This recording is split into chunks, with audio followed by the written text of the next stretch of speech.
Well, it's lunchtime on day two, and I don't have much of any good news to report from a West Indies point of view.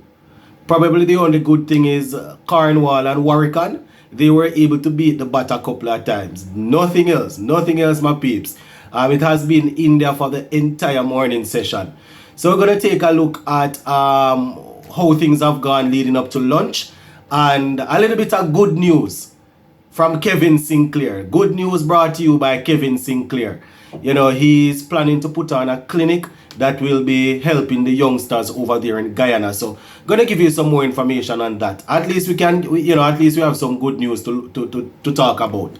Just give a listening ear and let me know what you all think about this one. So, India, they are 146 without loss at the lunchtime interval. And I can't say that I see where the wicket is going to come from. The Pacers didn't look threatening any at all. Joseph and Hola, they didn't look threatening. Cornwall and Warwick, and as I said, they got the ball to turn somewhat. You know, they were able to beat the bat a couple of times. You know, few LBW shouts, but all in all, the batsmen have been on top of things.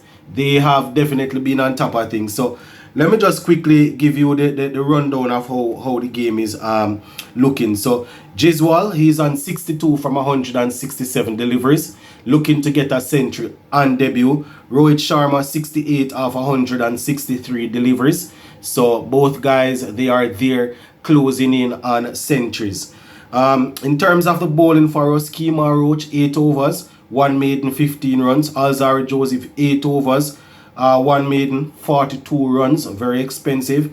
Rakeem Cornwall, 11 overs, 22 runs, 3 maidens. Jamal Warwican, 4 overs, 2 maidens, 34 runs. Jason Hola, 9 overs, 4 maidens, 13 runs. Craig Brathwaite, 4 overs, 7 runs. Alec Arthanes, 1 over. He bowled a solitary over just before they went off for lunch, and his 1 over cost 2 runs. So I don't see where the wicket going to come from, my peeps. The batsmen, they are not looking as if they are going to break concentration anytime soon. They are not doing a lot of rash things.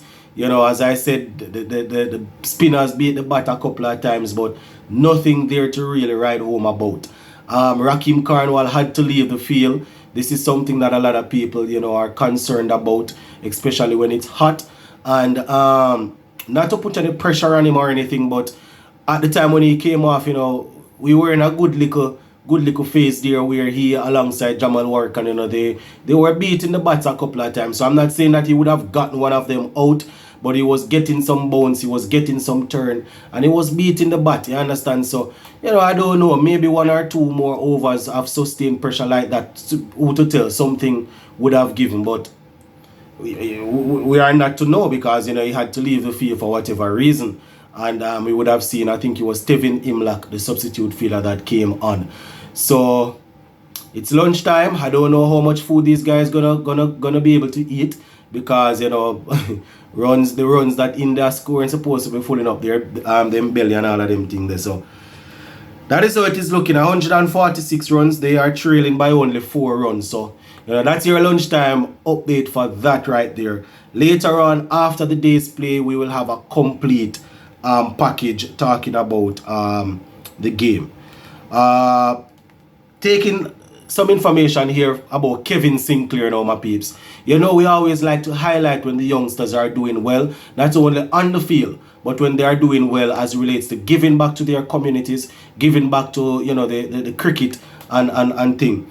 And taking this one from the newsroom, the headline says Kevin Sinclair to host youth camp for the Merera cricketers from July 17 to 19. The Guyanese can tell me if I'm pronouncing that correctly.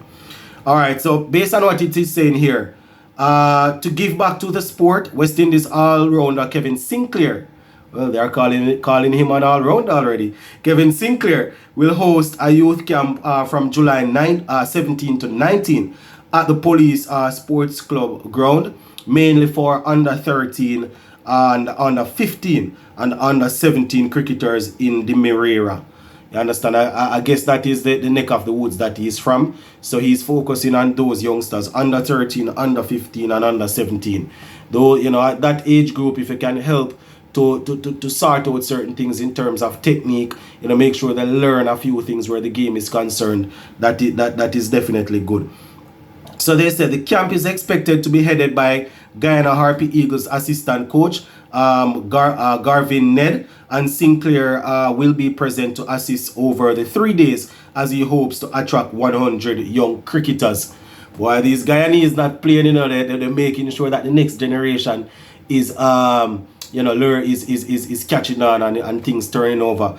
Talking about Ned, you know, I saw a report yesterday that you know, Ned, that's what's his name, Garvin Ned and Ashmead Ned, father and son, you know, people actually broke into their house and stole the younger Ned, you know, couple of stuff is 2 bags full of gears. You know, I guess he said a game thingy that he got from Virat Kohli as souvenir. And it's really sad. It's really sad to, you know, it's really sad. But the thing is, these things happen every day. These things happen every day, you know, around the Caribbean. It's just that when you know, people that are out there that are popular, when it happens to them, you know, it will get more broadcast and you will hear. But it's really sad to know that something like that is happening. You know, those guys are helping to get the country on a different level, and you have people tearing down their places and them place and them thing there. Now this is Sinclair. Everyone knows I am from Berbice, my home, where my heart is, but I want to help as many persons as possible, just as how many helped me to reach where I am. I thought the Marrera would be a good way to do so, and in the future I want to go to Esquibo, the off spinner said. You know, that is what he's saying. So I didn't even remember that he's from the same place where Hetmyer is from, Berbice, but apparently he's trying to reach out and spread the love. And as I said, you know, it's always good when you have players doing this, and not only players but young players. They are still looking to fashion out a career for themselves, still looking to carve out things on the international level, and they see it fit to give back.